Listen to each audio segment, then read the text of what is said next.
Hey up lads and lasses, Fletch here from Ultimate Tailor, and I still think that part of me is still processing Microsoft whacking it out on the table, looking Activision straight in the eye and laying down the letter of the law. And by it, I mean their gigantic wallet, and by the letter of the law, I mean... Mine now! You belong to me!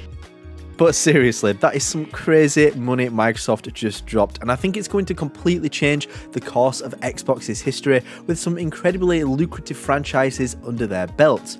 With that in mind though, where does this leave our beloved Halo? This franchise has earned some serious money in its lifetime, and it isn't going anywhere anytime soon, irrespective of what else Microsoft owns. Yet with that in mind, what impact will it have on our franchise? Well my friends, Game Pass, budgets and friendly competition are all going to play a massive factor into the things we are going to talk about today whilst we break it down. And if you're not already, please do consider subscribing. It's completely free, and if you don't like my future uploads, you can always unsubscribe. And look, nobody's holding a gun to your head right now, you know, it's fine. Everything is okay.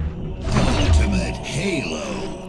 Okay, so first and foremost, I want to be absolutely clear that I think this was a fantastic play by Microsoft. Whilst I think nobody should monopolise gaming, I think they now own multiple studios with very strong pedigrees, IPs that are multi-platform, which they can make a killing from and possibly provide more flexibility to provide resources to other studios so they can restructure and hopefully get the most out of them.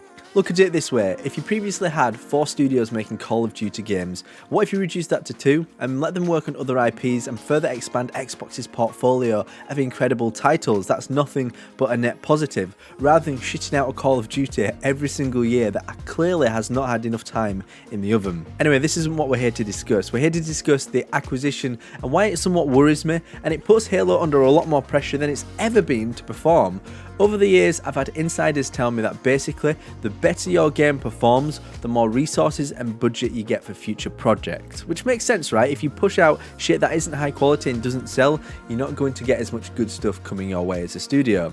But now that we have games such as Call of Duty, Overwatch, Warcraft, etc. coming to the Xbox family, these games can easily outsell Halo just because of how large they have become, especially with them being multi-platform. So does this exactly dwindle Halo's significance in Xbox's eyes?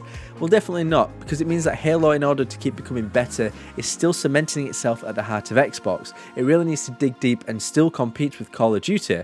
But do you remember when I made a video quite some time ago to say that Halo Infinite no longer needs to compete with Call of Duty because look, it's on Game Pass, it's got all these other benefits, the multiplayer is free to play, X, Y and Z. Well, to be honest, I feel like that's completely changed now, and this is why. So one of the first things is both games are going to be on Game Pass, and I feel like prior I said that Halo Infinite has this advantage on being on this stellar subscription service that is very low cost per month, so it's very accessible, as well as the multiplayer in general being free to play.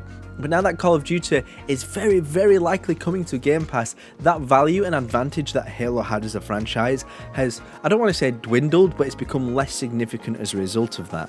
I also feel like, because Halo Infinite definitely did not have the strongest start on the multiplayer front, that might hurt it long term going up against Call of Duty, because look, Call of Duty has clout. That game is huge. Now, of course, yes, Halo used to be the king back in the day, but these days, definitely not as much the case. Call of Duty, casuals, pros, more hardcore gamers, they're all into Call of Duty, so does this have an impact on Halo? And another big point I've been really thinking quite deeply about is, will Microsoft divert other projects from other franchises to other studios? So let's say they take away Call of Duty as a yearly franchise and have 2 of the studios freed up for other projects, let's say. Will that impact Halo? Will Halo have its own spin-off titles and 343 have offloaded some of their games off to them? So let's say there is a Halo ODST 2, for example, just spitballing, let's say. Will that be centralized by 343? Will they control that? Or will the other studios be given creative freedom to make something different and just something new for Halo? Because I think Halo's definitely got the clout to experiment with other genres. Maybe a third-person shooter. I think a tactical third-person ODST shooter on the streets of some human insurrection city would be insanely awesome. But will that be centralized by 343? Because 343 do some great franchising work. What they actually do with the franchise, the toys, the expansions and everything else they do are great.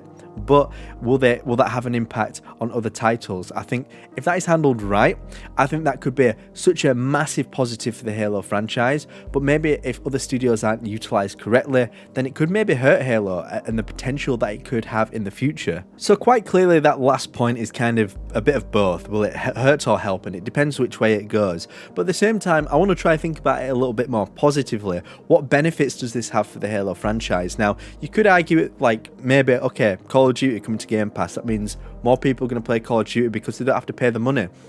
That is kind of somewhat true, but yet at the same time, maybe over time more people will start investing in Xboxes. Maybe it'll become people's second console, kind of like the Nintendo Switches.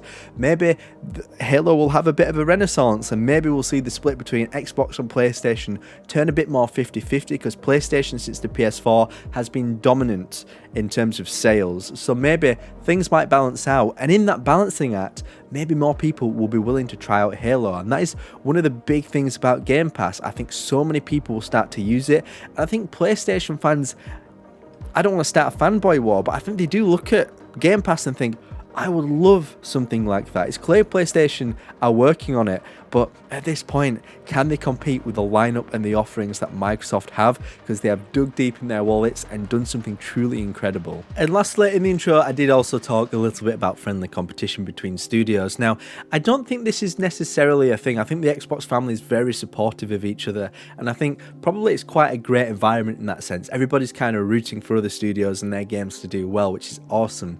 But at the same time, I think now you've got two massive juggernauts of first-person shooters under the same roof. I think at the same time, it might be like, holy shit, maybe we have to really dig deep and do something special so that Call of Duty cannot take the limelight away from Microsoft's premier first-person shooter.